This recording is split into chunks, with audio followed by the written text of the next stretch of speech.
All right, hello everyone, and welcome back to Service Writers Anonymous. As always, I am your host Amy with my beautiful co-host Miss Brooke, Hello. and today we are talking about diagnostics. Why am I paying you to tell me what's wrong with my vehicle when all you do is plug this little device into it?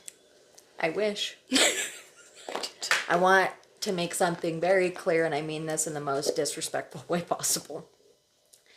If all that we could do is just scan a code and tell you exactly what was wrong with it, then AutoZone, O'Reilly's, everywhere else, they could just scan a code, could just pull a code.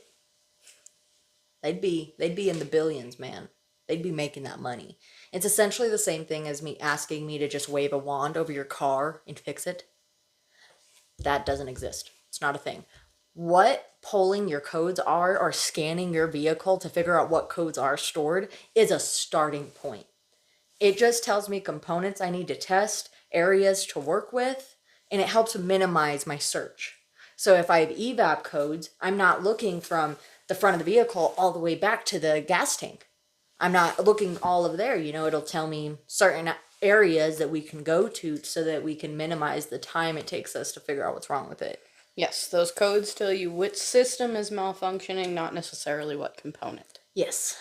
And even then, something like an O2 sensor, yeah, sure, it says O2 sensor when you pull a code, but that's just saying that O2 sensor is sending the computer weird readings. So it could be wiring. I mean, it could anything. It could be the O2 sensor itself could be bad. That is a possibility. Mm-hmm. It could be that the wires are frayed. It could be that you actually have a problem with your motor and your oxygen, then your tailpipe is not where it should be. So, I mean, it could go from being a small, tiny little thing to a massive thing. But all that those codes do is direct us on where to start. So that's why we pay diagnostic fees. Yeah, also, again, people at the desk, most of the time, now I have known advisors that were mechanics before they became advisors. Not very many of them. I have actually, to be completely honest, I have only met two. And I've known a lot of advisors. I've only met two of them. Wonderful men, wonderful gentlemen. I mean, to know that they were technicians and then now they're advisors and they're just so good with people, I'm like, interesting. This is not the dynamic we are used to. I am not ready for the sorcery. These are not the advisors you are looking for. So anyways, even they, none of us can just have you come in and you tell me I have a check engine light and I have an ABS light and a traction control light on. This is what's wrong with it. None of us are going to be able to tell you that. We don't know. When I ask you what's going on with the car, it's so I can tell the tech. That's it. Also, fun fact, sometimes your codes don't help me with anything. They don't do a damn thing, okay? They don't help me figure out if your tailpipe is falling off. They don't help me figure out if your control arm boots are blown. It's not a thing. They don't fix all.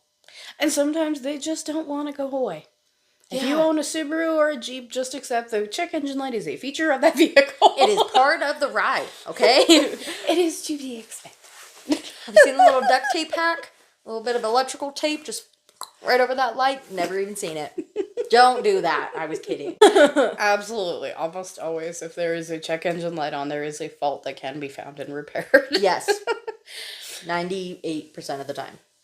It just may take more money than that car is worth in certain instances. Exactly. And another thing is if you have a vehicle, let's say you have a, I don't know, 2012 Ram 1500. First time I came up with a vehicle that wasn't a Ford make for our example. So proud. Sorry, just needed to give myself that gold star. Anyways, so 2012 Ram, right, 1500, and it came stock with the normal radio. So what he did was he took it down to Best Buy and had them install aftermarket galore, okay? Put like 22 infotainment center and everything in this vehicle. Well, my HVAC stopped working. So we pull back that screen, and instead of being able to look at a stock diagram, electrical diagram to help us diagnose what's wrong with your vehicle, now I've got to figure out who installed the rat's nest of wires that are behind that desk. Your diagnostic, because you decided to do that, goes from just a normal hour because we have all of the tools that we really need to be able to like look through the diagrams and trace down these electrical components, especially for electrical concerns. Now we have to learn a whole new system of aftermarket stuff.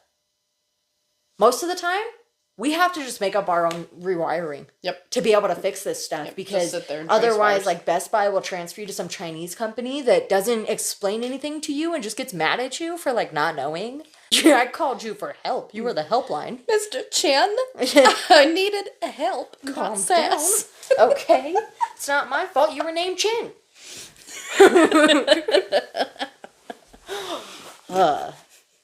So, I mean, just understand that, like, especially a newer vehicle. I mean, back in the day, I think diagnostics used to be a little bit easier just because there wasn't so much electrical. There wasn't all these modules and, I mean, crazy stuff put into these vehicles. Heated steering wheels, heated mirrors. Yeah, if the computer brain went out on your 80s vehicle, you just go down to the junkyard and get another one. Yeah, I mean, and it was easy. Swap it out. Most of the stuff was plug and play. You didn't have to deal with so much calibration or programming and all of this stuff. And recalls just go out the roof because they're adding in all of this stuff. Programming that you can't even do with a $10,000 snap-on scan tool. You still have to take it to the dealership. I mean, most of these vehicles have SD cards. Like your computer. Yeah, that one threw me for a loop on that Colorado. Yeah, so GM, I don't know, because I don't think Ford has SD cards. Not that I've seen it anywhere, at least. Yeah, like but like Toyota GMs are in the dash. Some of them are in the little cubby underneath the radio, so where you're throwing all your crap and shoving dirt in there. That's why those go bad all the time. Nice. In like Yukons and some of the trucks and stuff, it's in the center console. Some of them are still in that little cubby. It really just depends on the model. But we went through them like crazy. Yeah, the only things I can think of Toyota having like that were like older Highlanders had for the navigation updates were either a physical disc, a CD, or some of those had an SD card. That's the only SD cards I'm aware of Toyota using ever. Yeah, and I mean, as far as I know, for at least a removable one. Yeah, and I should really only say, because I have the most experience with the 2018 model of the F-150 and the 2023 model of the F-150, because those are the two trucks that I've had. I mean, I've had a 2000 F-150, but it didn't have all these electrical crap. Right. So let's just talk about Frederick for a moment. Frederick didn't have that stuff. The 2018. He was a 2018, I should have clarified, you don't know him by name, so sorry. He was a 2018 truck, black, beautiful. It was a Canadian version. And because it was a Canadian XLT, it had the XTR badging. And see, everybody has that reaction. Frederick was magnificent. He was built so well. Frederick is magnificent. The only problem is I can't get anything done here. Bends. Oh my god. I can't get anything done here in the States with that truck. That was one thing I did run into, is because it was a Canadian vehicle. Oh, we can't work on that. Oh, my bull butter. Yeah, because the part numbers don't match your VIN. Yeah. And it's like, okay, because you have to do some extra digging. Yeah. I also worked at the factory. Yes, you can work on a Canadian vehicle. Yeah. As far as Canadian vehicles go, that truck, I really didn't have anything like that. Any updates that it needed, which it really didn't have that technology. Honestly, it just went over the antenna. And so on my 23, it does have constant updates all the freaking time. I swear it updates every single week. And I have to run the truck. I have to have the truck running. It'll tell me the update's on its way. Once I say, yes, do it at 2 a.m., it disables my vehicle for an hour. I didn't know that until I actually read the full paragraph that it describes so nicely for you for dummies. And tells you that it shuts it down for an hour. You can't drive it or move it or anything because it's doing an update. That's wild. And if it has any issues with the over-the-air updates, because all of them are through the shark fin antenna on the top, if any of them have issues, then you have to go to the dealer. Yeah. Yeah, and Toyota had a lot of newer vehicles that were like that too, and I'm sure the 24 Tacoma probably is, but my 22 was very dumbed down radio. Like I said in a previous episode, definitely last of a dying breed in that truck. I also realized very simple radio. When we were talking about our screens. I don't even have Bluetooth, Android Auto, and Apple CarPlay. It has to be plugged into a USB. Really? Yes. When we were talking about our radio screens and how like outlandish they're getting. And I said mine was an 8-inch screen. Yeah. I was being super humble. It's a 12-inch screen. Okay, that makes more sense to me. I was like, your truck was way too much. And I didn't mean to bring it up on the podcast, but I did mean to tell you about it because I had actually somebody comment on it and say, you have a 12-inch screen in your truck. And I was like, how do you know, first off? Like, what do you mean? And sure enough, I asked, Nice. and I was like, at least I was being humble. Like, at least, you know, Right, I wasn't I've got like a 16-inch screen, you know? So. It's like, well, yeah, I've been told this is 6 inches my whole life. There's a reason why they don't like girls to know too much math or measuring. You people. Jeez, oh, Lord have mercy on my not so generous soul when it comes to your loaner cars. No, okay? Even if you go to a big dealership, I as an adult have never went into anywhere and I was like, so are you going to give me a car for my 1 hour oil change? Seriously. No, Becky, what is wrong with you? Sit down or have your freaking mom come and get you or your friend Sally and go get a tea. Well, and I don't know, the people that come in and know full well, we have told them ahead of time, like, either we've already diagnosed it and we know we need this many hours to repair it. You know you're going to have to leave that vehicle with me. Why do you wait until you get there to say, okay, I need a loaner? Like, number one, this teeny tiny little dealership does not allow that. Our insurance will murder us. Yeah. At the big dealerships, like, yes, they do have loaners, but they only have a few. Yeah, like, coming from a big dealership, we only had 4. We had 8, and they were always all out. Yeah, so were ours. Because, I mean, now I was in the factory right after the pandemic, so I was dealing with a lot of back-ordered parts and chips and stuff for heated seats and stuff that weren't coming in. Yeah. We had a 2022, at the time was brand new, Yukon AT4, beautiful. It had 4,000 miles on it, and it had an injector that failed. Yeah. We waited 4 months for it to just come off of back order. And then another 2 months, it finally came in. We installed it, and the rest of them went out. Yeah. Well, in the Tundras that were blowing motors for the last 2 years, well, they finally got that recall. They're finally getting new motors, but that whole time, I don't think we had too many, actually, because we were able to do motors under warranty. They were still under basics. So, like, we didn't even have to wait for the recall on the ones that came to our lot. And we were since we're so small, they were pretty rare. The few that did, though, they blew before their 5K. They blew before they, first oil change at 10 for sure, if they were going to have problems. So we actually had a couple of people that would call, like, I'm thinking about buying this, Tundra with 30,000 miles on it. I know that there's issues with the engines. Like, is this going to be a decent purchase? And I could tell her with confidence, as far as we have seen in this dealership, if those motors are going to go, they're going to go early. Yep. And if not, then you should be fine. But keyword, we don't know all. Yes, we are not psychic. There is no crystal ball. I wish there was. All we are doing as advisors and mechanics and YouTube mechanics is hoping to God that these mechanical parts are going to do what they're supposed to do. Yes. That's all we can do. If everything's doing what it's supposed to, I'm going to say everything looks great and you should be fine. But I'm not ever going to tell you you're 100% good to go. Have a great day. Because I can't. Yeah, we have no way of knowing. I don't know if your wiper blade's going to be needed replaced after this. And as small as something that is, people will call afterwards and say, you just did an oil change. Why is my wiper blade falling off?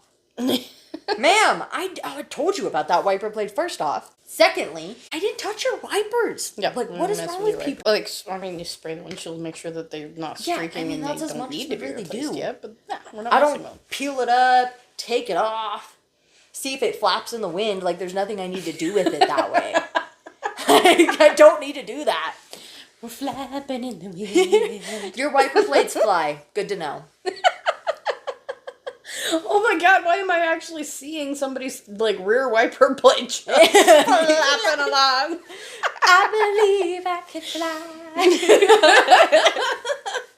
Oh my God, I need to find a green screen of that. I'm sure we could find it. I'm sure.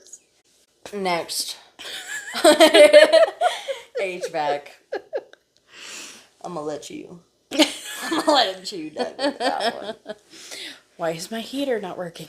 Well, there's two ways your heater could not be working. Are you telling me that the blower isn't coming on, or are you telling me that there's no heat coming out? Because they're two separate issues. Yeah? If my heater were to stop putting out warm air and it's still blowing, my first course of action is to check the coolant. Yep. Mine too. So bear in mind, when you're sitting there freezing and your car is taking forever to warm up or never finally does, very decent possibility your coolant's low. Because your heater core, well, or that too. Your heater core is the highest point in your system. And as we mentioned with oil, that's the last place it's going to get to. Mm-hmm. So if your coolant is low, it's not filling the heater core like it should be. So you're not getting any heat off of it. Exactly. I kind of want to talk about I have a leak by my passenger door. Yes. Behind my tire. Oh my God. God. It just pours. It just like pours. There's no... Every day. Every day. There's no smell to it. There's no color to it. It looks like water. It looks like water. You know what it is? Water. Sorry. You know what it is? It's water. It's water. 100% H2O. It's called condensation. Receiver dryer. At any rate, That's there is a professional component of your AC system where evaporation takes place to remove the moisture from your system. That's also why your defrost works, your AC compressor in the winter, just so you know. So that dryer is right in front of the passenger. So when you get out and you see fluid, especially after like 90-degree day, kind of humid outside, you stop your truck, go in somewhere, come back out, and there's a puddle. If it looks like water, quacks like water, probably water. It's just the way it is. It's supposed to work like that. Yep. And honestly, you're lucky if you're able to see it on the ground. Yeah. I mean, most of the time you're really not supposed to. Well, I mean, trucks usually don't have any shielding, don't have any drains you have to worry about. Mm-hmm. A lot of cars have a drain if it gets clogged. Yeah, sorry. You just made me think about the trend that's going on right now. People removing the tubes out of the trucks. Uh-huh. It scares me. Oh my God, it scares me. Don't do that. Get off of TikTok. TikTok mechanics are not mechanics. No, that's not true. There's a few on TikTok that are actually worth watching and very funny. Hilarious. Some very educational, but take everything on the internet with a grain of salt. Look it up. Including us. We're not always right. Yeah. I sound confident. I am. What did I start the first episode with? Not a mechanic. I'll call you one of my customers if you say that I am. Because I started it out with, I'm not a mechanic. I'm just telling you what I go through on the daily. And I mean, it'd be one thing, right? If I came into work and I'm like, I know all. I know exactly how everything works here. And I'm big boy Jimmy with your oil-filled truck. I tell you what's going on.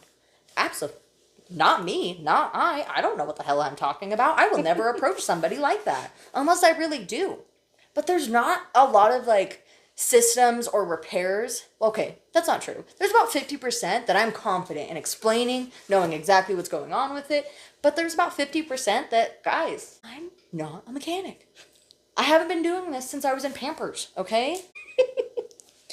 I am just the relayer of information between departments. Yeah, exactly. I'm just the nice person to talk to you and explain to you what's going on and doing what you asked me to do.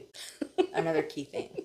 Susan. When it's not draining, that's when you hear water sloshing around in your car. My sister, you know. You know what you did. But it's not only an issue with the Traverse, it is a huge, huge issue with Audis and, like, a lot of really fancy high-end cars. If those drains for that receiver dryer get plugged, that water backs up into the cab. Body control module under the passenger seat. Underwater. Keyword. Underwater. So, since we're talking about that, we're going to go ahead and talk about what those tubes that everybody's removing on TikTok actually do. So they go through your headliner, your doors, your A-pillars, up by the windshield.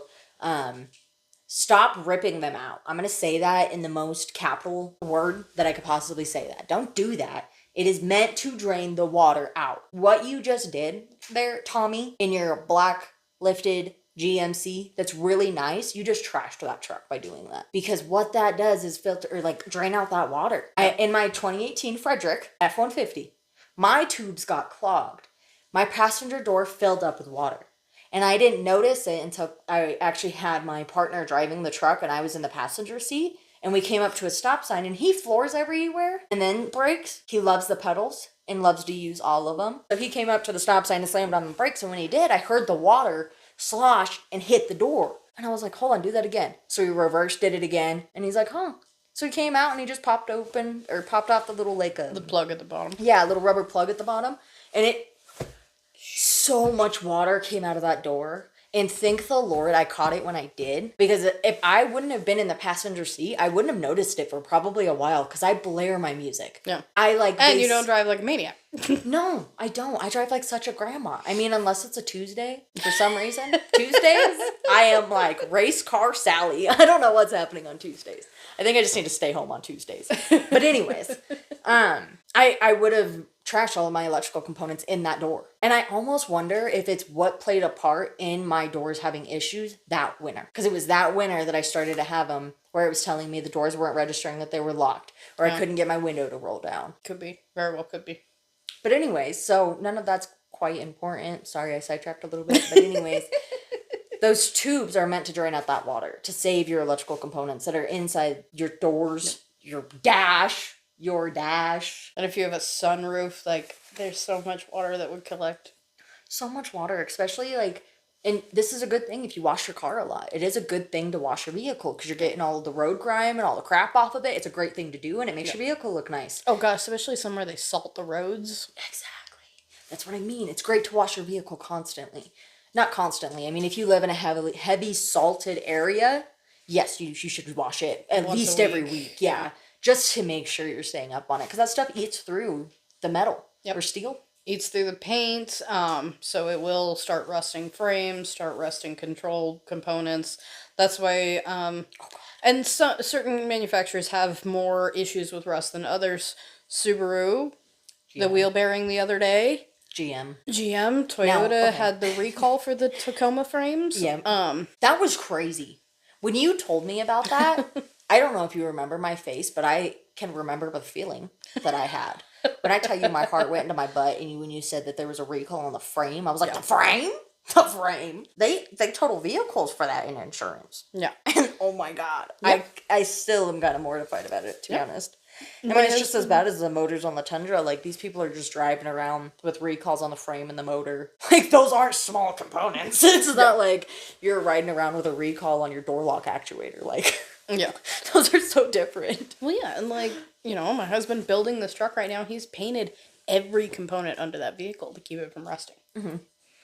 Yeah, I actually have to take mine in to get the coatings done to make sure I can protect the undercarriage, and I keep forgetting to do it. Sorry, we'll get back on topic. But HVAC. you mentioned, oh, well, okay. I was going to move on. I was saying, you mentioned car washes, and that seemed like a great segue. Oh, perfect. Car washes. That's actually where we are now. I feel like we're done on HVAC. I have a very love-hate relationship with the fact that I don't know, should we announce that it's no longer our dealership? Yeah, I don't work there anymore. Okay. So, yeah, no, formerly our dealership. Huge love-hate relationship with the fact that that dealership does not have a car wash. I'm thankful they don't. Yeah, like, it was super nice to be able to wash our own vehicles for free. Like, Yeah, nice little benefit to working at a dealership. I miss that about GMC. But yeah, no, I definitely do not miss the complaints, especially because at my Toyota dealership we had brushed spinning wheel car wash. Mm-hmm. And there was multiple complaints about it, including my own, because I was a customer at that dealership before. Mm-hmm. I was an employee, and the very first time I took it in there, second time I took it in there. First time was in the summer, and it didn't need a car wash. I didn't bother with it. The second time was in the winter, and it was gnarly. It was nasty. My husband looks at it, and he goes, "I scratched the out of this bumper." That that- almost makes it worse. Yeah, there's like 4 edges. The bumper on the Tacoma is very squared off for decoration. And there's 4 edges, and they were all white. It was scratched so bad. And it was just surface scratches. Like, I contacted the service manager, and he was like, he actually, there were 2 major body shops in that town. He calls the wrong one. So he calls the other body shop, which I knew the owner. I used to deliver his linens, so like I knew most of the business owners in that county. Right. The entire county. Well, and it's kind of small there too. Absolutely. So I knew pretty much all the business owners. So it didn't bother me at all. Right. And I called my husband to kind of joke about it because he was the paint tech in the other body shop. And that's where you were trying to get it to go. I didn't care, honestly. Like I said, I knew the other guy. It was fine. My husband told his boss, calls back over to Western Slope and like asks for the GM. Okay. And was like, no, we are taking care of this truck. Like, I'm not sending it over there. I was just like, oh my god, it wasn't that big a deal. I just thought it was funny. I'm sorry, I wasn't trying to make this a big deal. So, I mean, going back to like, so I enjoyed being able to have them come in for specifically their oil change and having their car wash done the way that they wanted. They wanted wheel shine on. If they wanted windows to be cleaned, whatever little extra things that they wanted to do that didn't take extra time or didn't take as much extra time, I was so happy to do it. I would do it myself. I would go back there and do it so the detailers didn't have to. Not that they ever cared, but I mean, still, it was just a matter of, we are a team. My customer asked us to do this. I know you guys are doing this, so give me the bottle. I'll spray the wheels. I know how to do it. I could do it just fine. I enjoyed that. I enjoyed that aspect of it. I enjoyed the people that were patient and fine with waiting because we didn't have a spinning one. Yeah. We had a hot seat, just a super hot pressure washer, and then we had mitts, like microfiber mitts is what they used. So, Working at the car wash. anyways, so we had issues with it, obviously. So, I mean, with the mittens, it was a lot less as long as they cleaned the mitts and changed out the water. Yes. If they didn't do that, then they were putting mud and dirt Back on the vehicle and scratching it that way. Because, well, they're pushing because they're trying to wash it. Yeah. And I mean, just think about it. Yep. it gets in there. And no matter if you told people, there was always a chance it could get scratched or there's a chance something could happen. They just assume you say that for fun. Right. Like it's just part of like my slogan for the day.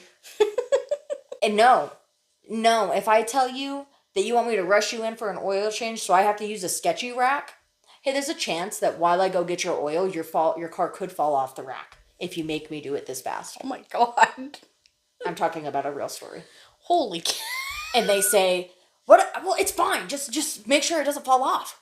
Well, I'm just telling you, this rack, we do not trust. We don't want to use it. But you're yelling at us and screaming at the entire dealership saying, if you don't have this oil change done, because you got to get to Wyoming in 3 hours. You're not making it to Wyoming in 3 hours, no matter what. But anyways, so we did it. It didn't fall off. It scraped down the whole time. It just kept creeping down, and they have to keep lifting it back up, and it creeped back down. Jesus. So, I mean, it took them a long time to do it because they couldn't sit under it long enough to drain out the oil. It was like a 1,500. So, I mean, it was 8 quarts at least of oil coming out of that truck. And dude was mad. I had to use the sketchy rack. Yep. I almost wish that you sat up there and watched it. That might have made things worse. But I mean, it's no matter how much prepping we give you. I had a lady come in with her white Chevy. White paint on Chevys and GMs, chip. It's notorious, especially on the older models. The newer ones, I haven't seen it as much, but they're still new. Yeah. So like I'm talking like before 2018. Like those models, chips, the paint would chip on the white paint specifically. She came in, she already had on the driver's side, back on the rear door, back on the cab, it peeled. Like a huge section of it was already chipped off. She had a little sticker over it to kind of protect it from continuing to peel off. And she's like, can you guys please wash my truck? And I said, more than happy to do that. But we use a very high pressured hot seat that is extremely hot and it could chip that truck more. I need you to know that before I send it back there.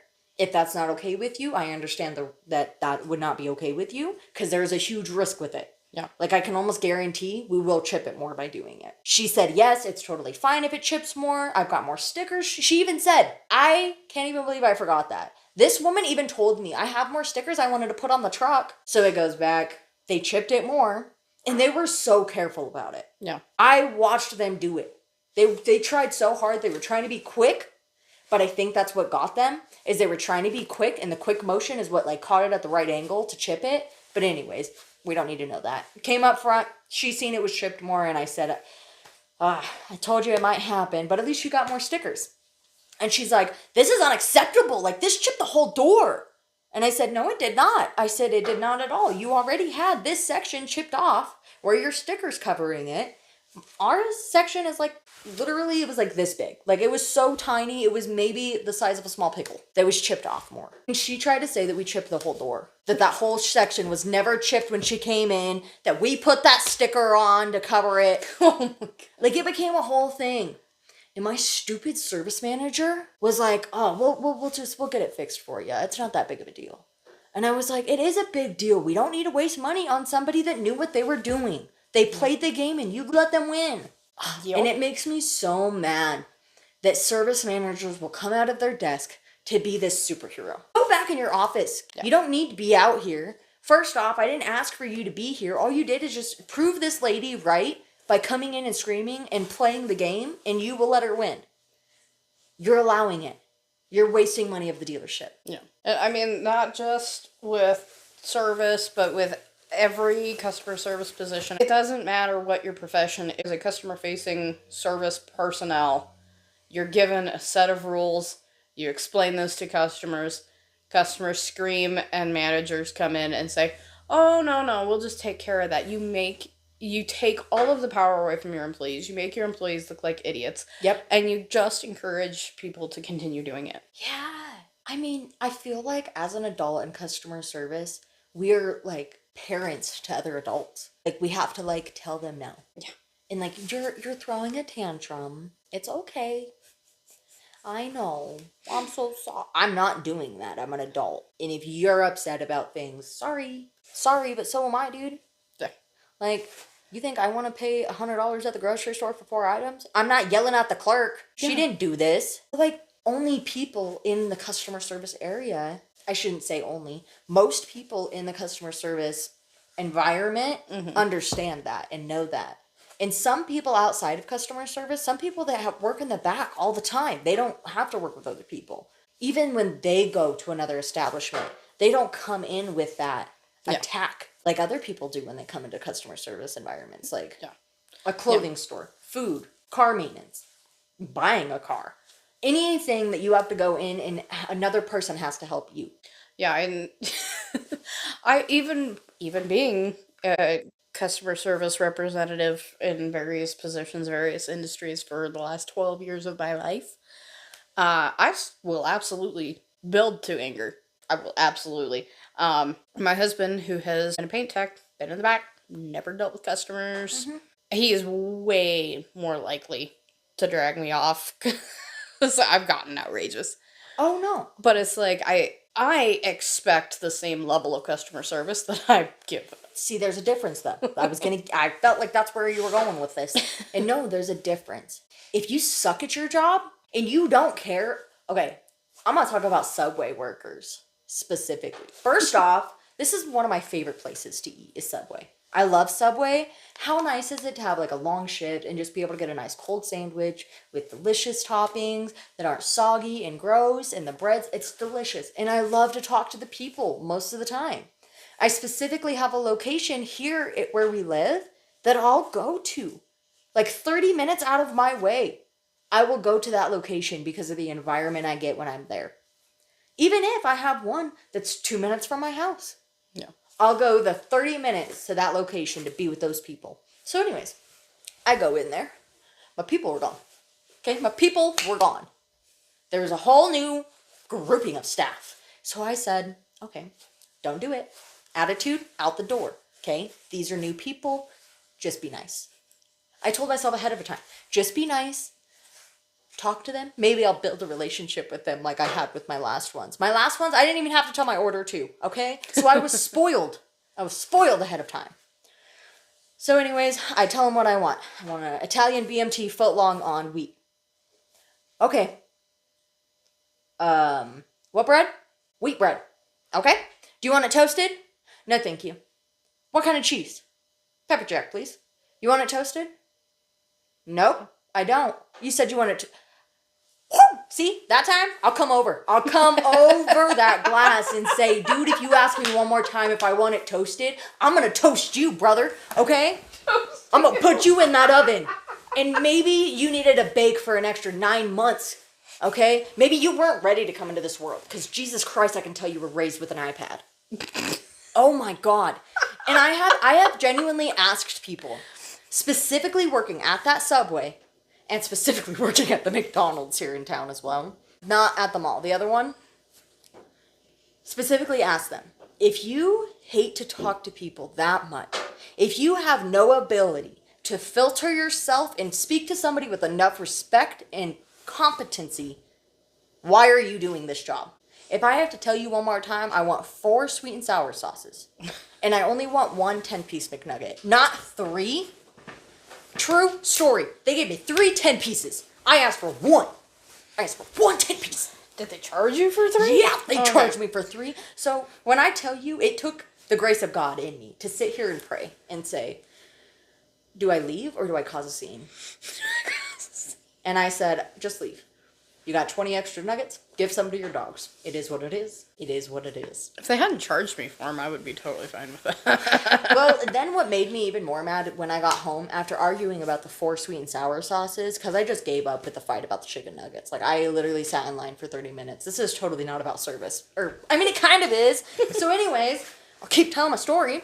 Once I got home and I realized there was only 4 sweet and sour sauces, that was only going to make me through 1 10-piece. And I had 20 more nuggets I had to eat. I was so pissed. I almost went back just for that fact. So, you know, I mean, just across the board. I know coming into my job, I have to be nice to people. Like you Subway workers, man. Like, you chose it. Yep. I get you're just having a high school job. And what the heck is it with Subway workers coming in high? Like, I get it, dude. Like, trust me. Well, no, like, I've worked in restaurants too. Like, that's just part of the culture. Right. But if you are too high to make sandwiches, Stop. you should not go to work at Subway. Put the blueberry badaz back down. Okay, calm down. You do not need to smoke on that good before you go into Subway and make me a sandwich. Because I swear, if you giggle about how many pickles I put on my sandwich again, I get that it's a little funny, but like, it ain't that funny. Unless I'm on your level, I won't laugh that hard with you. And nobody else will. All that we notice is that you can't look at me. You can't look at me in the eye because you're worried that I'm going to know if you're stoned. Guess what I know? I was going to say, we live in Colorado. Your entire face is red and your eyes won't stay open. We know you're high. Yep, they're slightly glazed on the inside and a little fat. Yep, tells me you're baked. Like you want my sandwich to be, even though I told you 3 times not to toast it. Maybe that's why you're asking me so many times, because you can't stop thinking about cookies. That's a smoke brand. Oh my gosh. Well, and then, you know, just trying to backtrack a little bit, so I did have one more car wash story. Oh, good. So, we did not do any lifted trucks. We did not do anything that was, like, exceptionally muddy because of the scratching situation. So, if we had anything odd, we did have the hot seat as well. But then we didn't have detailers that were just, like, on hand that would help us. Oh. Like, the detailers had their own schedule. Our detailers were flat rate also. So, like, they weren't doing anything they didn't get paid specifically for. But our porters would go, like I said, hotsy off the muddy stuff, the stuff that was too big, whatever. And we had this lady that had a camper in her Tacoma. Okay. Like an embed camper over the cab and all that. Specifically requested it be washed. And I'm going to call her Darla. Darla goes and does it. And, like, where our hotsy was in plain view of 3 different cameras. Mm-hmm. So she hotsees off this vehicle. I told this lady up front, like, it's just going to be a hotsy off. We're not going to be able to run it through the regular wash. Have you ever run this thing through a regular car wash? It's got a camper on it. What are you talking about, lady? Yeah. So she was just the most pleasant individual to begin with. Of course. They usually are. Yeah. Then Darla goes out there, does her very best. Sprays every inch of this thing, tries to get all of the bugs off the front of the camper, everything she can do. Mm-hmm. This lady had the gall, when she got her survey, to give me a 1 star and say that I did not wash her truck. The drive manager pulled the camera footage and replied to her, because it comes in an email that we can reply to, replied to the email with the images of her washing her truck. Said, really? Because it looks like Darla washed it right here. Was that the only cause you had for this rating? So that he could tell Toyota, like, yeah, we're not docking this advisor. Yep. People just have, like, some understanding. Yeah. Like, you got your truck washed for free. Yeah. Like, it wasn't kit-gloved service, but it was sprayed off. It was washed for free. If I remember correctly, I think she even had a service plan, so, like, she didn't pay a dime for that visit at all. Oh, see, and those make me so... Those It's even like, make me more mad. Why are you rude to me from the get-go? Why are you trying to say we didn't do what we told you we would, but we actually did, in fact, do? Like, what? Again, it's just playing the game. Yeah. There's customers out there that know how to get one over on service departments, on hotels, anywhere. People get it wherever they can because, I don't know, I hate people. God, I hate people, though. I don't know because I don't know that. I don't understand that way of thinking. I don't go anywhere thinking of what can I do to get these people to mess up so I can get them to pay me or so I can get something for free. I don't go sit at Denny's and wait and make the waiter all flustered to where he accidentally drops my tea. Yeah. To say, I want your manager. Oh, that was another good one, too. We had another customer that, it was middle of the winter. And, like, yeah, our winters here are pretty mild. Mm-hmm. But we still, if the car, and our car wash faced directly into the wind. Right. So if it was under, like, 45, there was a decent possibility of icicles developing on those spinners just because of the wind. Yeah. Like, yes, I understand it's above freezing outside. That does not necessarily mean it's a safe temperature to operate this car wash. Yeah. And if there are icicles on the spinners, it's going to increase the likelihood of scratching your vehicle. So, like, for multiple reasons, we just didn't do it. Mm-hmm. Until the temperature came up above 45, we just didn't do it. See, and ours was 30. And this customer is just livid, screaming at us because we won't wash her car. I'm like... She was even like, oh, so-and-so car wash up the street is going to be open. Well, yeah, they're a car wash. That is all they do. That is how they make their money. Our car wash is a courtesy. And if we don't feel safe to operate it? I would say, and a machine that, if we just put, last I understood, it had just gotten $50,000 worth of work done to it for a similar problem because the pipes froze and damaged it. Mm-hmm. So another $50,000 piece of equipment that... we have no way to recoup that loss for a courtesy. Because we're not charging for it, so there's no way that it's getting paid back. Yeah. Like, people.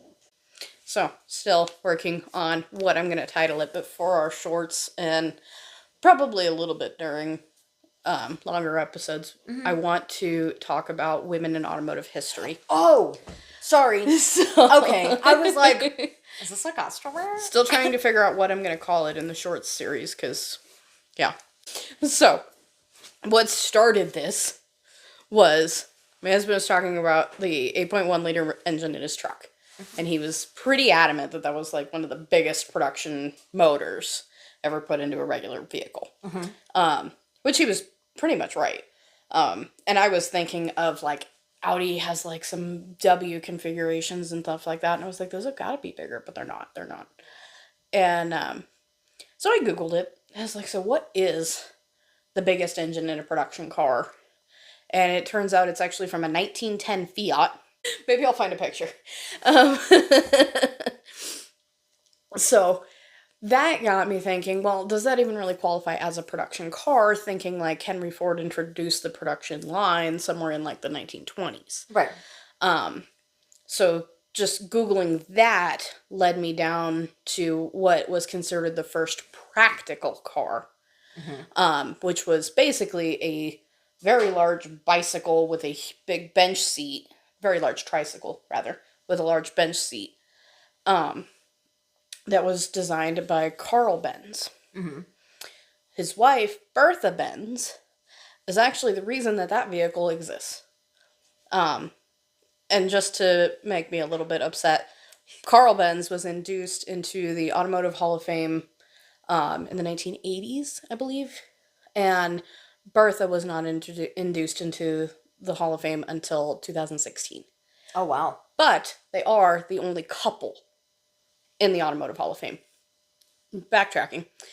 That's So, anyways. Bertha met Carl Benz at a social event. He told her about this dream that he had to produce this horseless carriage and, make this something to change history. He had this business partner at the time that was not super reliable. Bertha believed in him. She had her parents pay out her dowry before they were married so that they could buy out this partner. She also helped him engineer and develop the internal combustion motor. Once they had it finished, the only thing that he couldn't figure out was how to market the stupid thing. She left this man a note, took their 2 kids, and went 60 miles in the very first car, the very first practical car. 60 miles to her mom's house in a different town. On the way back, the brakes were wooden blocks. The brakes wore out, so she wasn't able to stop it properly. Found a cobbler, shoe fixer, and had him attach pieces of leather to the brake blocks, inventing on the fly removable brake pads. Drove that car home and proved that it was a worthy invention. Oh my goodness, how cute. So yes, eventually somebody would have probably come up with the same design. Yeah. But Carl Benz could not have done it without this woman. And let me find a picture because she is beautiful. This man got the entire package. She was beautiful. She helped him engineer this vehicle. She believed in him. She believed in him, and she had the money to back him. And she was 100% ready to support that man and everything he did. Yes. And prove him wrong when he doubted himself. I love that. Yeah, the only thing he couldn't figure out was how to market it. So she figured did it out. She said, well, what better way to prove it than to drive it? Yeah, I mean, people see that. I mean, that's how they market most things nowadays. Yep. By putting people in them. Did you know there's a job you can have through the factories where you just go through their brand new vehicles and you have to drive them all over the states just to advertise for them? Crazy. Yep. And you can also get a job as a test driver. So I'm sure everyone has seen those vehicles that are camouflaged. So you're not supposed to know what they are, but oh yeah, they're usually not that far off from the last generation, so you'd pretty much know what it is. Yeah. I love when they have Fords driven around like that. Right? And they're all I loved. And when I lived in the mountains, it was like, you saw them all the time. Because, like, they did high altitude testing and cold weather testing there all the time. That was a job that I always thought would be really cool. Yeah, I would love that job.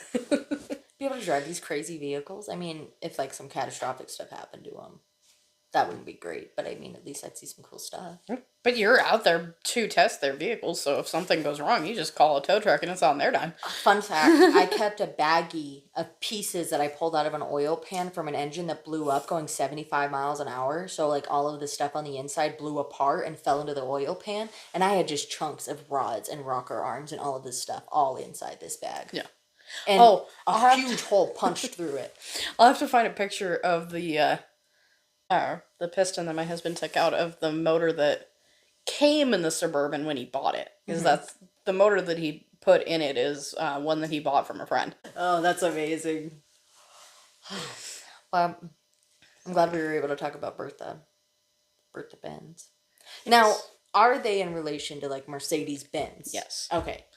Well, So yeah, some of it, in doing research on Bertha, some of it I got from the Encyclopedia Britannica. Some of it was, I can't remember the name of it. But there was the article about her being induced into the Hall of Fame, and some of it even was on Mercedes' website today. Oh, that's cool. Because it is part of their company history. And I think they should broadcast that. Like, one thing I do like about Ford is how much they put their history all over everything. No. I like that a lot. But, I mean, I've noticed GM does the same thing. Jeep does similar things. Jeep actually, I think, was originally what did that. that put their history into their cosmetics. Yeah, They had the little Willie's Jeep hidden everywhere, and yeah, the 1945 edition stuff. Even my Renegade, I think, said 1945 on the grab handle on the dash. it's just so fun. I like that stuff. I mean, it really just brings the history into it. No, the radio. Sorry, it was the radio, not the grab handle. That's awesome. I've always, it's what's honestly stirred. We're stirring coffee. Steered like a vehicle me into like loving so much about my Ford specifically is just how fun it was. Yeah, I was always a Ford girl too, until they ditched their manual transmissions. See, I don't know how to drive that anyways. If I see 3 pedals, I hop right out. It's happened several times. What did I call my porter earlier, Darla? I actually got to teach her how to drive. You told me that. Yes, I taught her how to drive. And she, like, I didn't even have to start from scratch. Like, she had a friend that had started teaching her already and then ended up, I don't remember, wrecking or selling his truck, something like that. So she never really got to practice. Red flags. I don't know. So she never really got to practice. We should do a segment on red flags of a dealership. I just did something for you. If the technician comes flying in off the highway and drifts into the parking lot, red flag. Actually, that was an excellent dealership, though, so that's unfortunate, but still very... You don't want technicians driving your car like it's a hot rod. Period. No, you don't. And I thank the Lord for my Ford dealership for what they do for me. Because they tell me if they're going to be flooring my vehicle. They tell me if they have to. They tell me exactly what they're touching. Yeah. What they're doing. They're so nice to him. They call my current truck Francis. They have him by name. Like in the system, that's where they have it. So they know what to call it. What does Francis need today? Yeah. Well, Francis just needs updates, you know? It makes me feel so good because they think about me and they think about what I expect out of them, which is just, I don't floor my vehicles, so I will be damned if somebody else is going to do it, especially somebody that doesn't care, doesn't pay for it, doesn't insure it. Yeah. I'm sorry. No, I don't want you to drive it out of the parking lot. I brought it in for an oil change. You don't need to drive it. You don't need to take it anywhere. Yeah. Well, your oil reminder has to be reset. No, it doesn't. No, it doesn't. I'll do it myself. How about you just hop out? Yeah. That's when I'll freak out. And I have. So, a dealership in town, I went in for an oil change when I had my 2018 Frederick. So, I brought him in for his first free oil change there. They had the triple pack. It was my first one out of the 3. I came in and, like, it was an open bay. So, like, it was weird. It was kind of like Valvoline, how you pull in and you sit in your car and they do everything. So it was kind of like that. I pulled in, but I was able to hop out and just kind of talk to the advisors, and they did it all right in front of me. It was weird. I mean, I liked it because I got to see everything, but it felt unprofessional for some reason in my brain because I was like, this is a cheap Jiffy Lube tactic thing. Like, what are you doing? You're just doing this on the ground? I could have done that. I thought that I have to bring it to you for special tools. And this was before I was in the dealership world. Yeah. Because I bought that truck right when I was coming into it. Because it was at that dealership. They took me in to do my sales test. They wanted me to be a saleswoman. But they were creepy. And, like, massaging my shoulders while I was trying to do my sales test. So, like, I skipped through that sales test so I could get out of there. I have never felt so uncomfortable in my entire life. Jesus, yeah. So anyways, I was rushing out of there, right? As one does after going through something like that. Now, I wasn't assaulted. Jesus Christ. But they made me feel uncomfy. So, anyways, I mean, touching me in general is kind of assault. But anyways. I would say, is the definition of sexual harassment, at least. So anyways, I hurried up. They said my truck was done and I got in. And normally, even growing up, my dad always told me to check under the hood just to see what it looked like before I left. Make sure that there wasn't anything obvious out of the norm. My air filter box was intact. Sensors were plugged in. There wasn't anything pulled off. So I didn't do that because I was trying to leave so fast. I just wanted to be away from there. Well, I had to drive to the other side of town to go pick up a mattress. So I'm on the interstate going 75 miles an hour. And I hear poof! Smoke out from underneath my hood and it shakes. So I pulled off. I opened the hood. There's oil sprayed everywhere. My dipstick is shot out and dented into my hood. Oh my God. there's oil just sitting all over my engine cover. And I'm fuming. Fuck. Oh, God, I was fuming. I was in heels. I was in heels on the side of the interstate, looking like a dang idiot. So I put everything back together. I shut off my truck. I probably stayed there for 20 minutes to try and let it like filter down to see how much oil was in my truck to see if I could keep going. Yeah. And luckily it didn't lose that much, and it was smoking because it immediately hit my exhaust. I was going 75 miles an hour. Yeah. So like it smoked because of it. It was hot. Exactly. So anyway, I flipped around and I came back. Now, after we're talking about customers needing to just be nice, I came in, I opened my hood, and I said, "Who touched my truck?" Because it's an open bay. Everybody's right there. The technicians are sitting. So who touched it? And this younger kid comes out, and he said, "I'm pretty sure I'm the one that did that." And I said, "Pretty sure, or did you do it? I need to know before I say what I'm about to say to you." "Well, no, I am the one that did it," he tells me. And I said, "So what did you do? Walk me through it." And he's like, what's going on? And I said, "I just was going 75 miles an hour when my truck started shaking and smoking. So I want you to tell me what you just did." Oh, I was so mad. He explained to me that he put oil in it. He thinks he spilled oil on my engine cover and was trying to like make up excuses. And I just snapped and I said, "I'll tell you what you really did. You might have left oil sitting on my engine cover, which lazy of you in general, but you didn't click my dipstick in." I said, "I want you to push that dipstick down till it clicks." So he did, and he didn't click it. In front of me. Didn't click it. And I said, "Did you listen? Do you listen to your foreman? Do you listen to your manager at all?" And he like starts getting with me. And I said, "Big boy, I don't think I'm the one for you to get with right now." So I crawl up there. I'm in heels. And I still had to crawl on top of my truck to reach my dipstick to click it in. And I looked him dead in the eye and clicked it. And said, "That's one thing you apparently have never done in your life." And I said, "I will never be back here, and I would like to speak to your manager." And that was the only time I have ever brought a manager out, because that kid full well knew what he did, refused to own up to it, and tried to make me sound like I was stupid. Right. Brother Bear, I ain't no mechanic, but I know that you're supposed to click it. It clicks for a reason. Okay? Clicks for a reason. Like when your blinker starts clicking, because it needs replaced. You need a new bulb. But anyways, so I did go and talk to that kid again and kind of apologize for being so aggressive with him.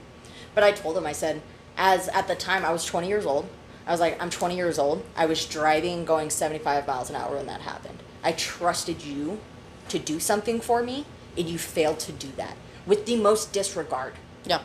Most disregard and pure laziness." Yeah. So, I trusted you with the safety of my yeah. truck and by extension my own safety. Yeah. And it just made me so mad, so mad. So I never went back to them again.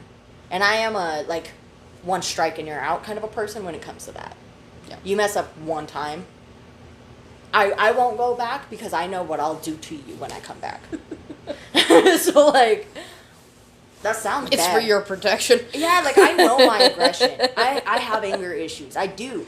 So most of the time, I can't do the robots on the phone. I can't. Nobody can do the robots. Oh, God, I can't even handle people on the phone half the time because I'm just like, can you just... Why don't you know your schedule before you call me? Right. And if I tell you, "Ma'am, I'm scheduled to the 15th. Well, can't you just do it on the 14th? No. Are you a goldfish? Is Is the rock your best friend? That is always, and it's so consistent. It's so consistent. Every single day. What's your first available appointment? This date. Are you sure you can't do it before that? You asked what the first available was. Am I sure? Am I sure? Do you think this is opinion-based? Like, I don't want to deal with you until the 24th? Ma'am, you're right, but also wrong at the same time. Oh my god. Yes, I will say 100%. If I don't want to deal with you, I will schedule you out. If you are mean and you screamed at me for no reason when I was just trying to help you and I was honest about my stupidity, if I did something wrong, fully able to say it. Yeah. I'd rather tell you what I did than you find out. I'm not about to, like, ask for forgiveness later. Like, I just get it done. Just shoot me if you're going to shoot me. Kind of a thing. I know what I did. Like what happened with the guy that we were trying to figure out why this Jeep was in our parking lot. Dude didn't say a word. Dude in the lounge, did not say anything about it. I was on the phone. I was very vocal about it. Never said anything. I said where it was. Like, this is important, okay? I was very clear. And you asked sales, you asked the sales manager. I asked everybody, can you ask the salespeople? Like, do they have somebody here that's in this vehicle? Are they trading it in? What is it? Nothing. So I finally have the detail manager come to me for the 4th time that day and say, I need you to move this vehicle. So I grabbed our repo truck that has just the forks out the back to just pick it up and move it. I wasn't going to have it taken out the lot or towed away or anything. I was just going to have it moved from that spot so they'd leave me alone until I could figure out who owned it. Well, while I'm doing that, this guy that had just purchased a vehicle from us, and that was his other vehicle, And was told to park it there by one of the salespeople. oh my God, walks out and says, what are you doing? That's my Jeep. And I was mortified. I wanted to cry. I was like, dude, I was asking about this all day. Nobody would tell me anything and they wouldn't stop asking me. I'm so sorry. And he was like, that's my effing Jeep. Like, put that down. I swear to God. I was like, oh my God, I'm so sorry. My tow truck driver is a younger kid and says, yeah, man, I'm just repoing your stuff. And I said, shut up. You're not making the situation better. Oh my God. When I tell you I looked at him and just said, please shut up. Shut up, shut up, shut up. I'm red as a tomato, probably as red as I am right now thinking about it. I was mortified. So anyways, we put it back on the ground. I stood in the parking lot with my hands on my hips looking at the ground for like too long, just trying to like think about my life. I went up to the desk. He didn't even look. The customer came back in, right? Didn't even look me in the eye. Wouldn't even look me in the eye. So I'm coming back through the shop, and Amy's going through with him because his truck's in the shop because it's broke the day after he bought it from us, which was already like on his mind. He's already upset, but he was so kind and understanding about it. So anyways, even after the Jeep incident, like he's still so nice. So I walked up to him and I said, I'm so sorry. I'm so sorry. I asked everybody. I asked the whole sales lot. They told me nobody knew. They kept asking me to move it. I was just doing what I was told, and I'm so sorry. And he's like, you're fine. It's not a big deal. Nope, no problem. Nope, nothing happened. And I was like, man, something could have happened. Because, like, we're joking about breaking into the Jeep to get out the registration. Because you can't do that. We could break into the Jeeps, or not the Jeeps, okay. You could break into any vehicle if the doors get locked into it, right? Mm-hmm. And especially on a dealership, if we have abandoned vehicles, we have to get into them some way to figure out why they're there. Yeah. So sometimes we'll have to break into them. Which, I mean, we have lockout kits. We're not talking about busting windows. Yeah, I'm not like crowbar. This isn't ghetto. Like, there's kits for this. No.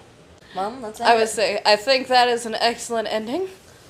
Yeah, that'll do, folks. Always a pleasure. Hope y'all had a good Valentine's Day, and we will see you next week. Have a great night, people. Or don't.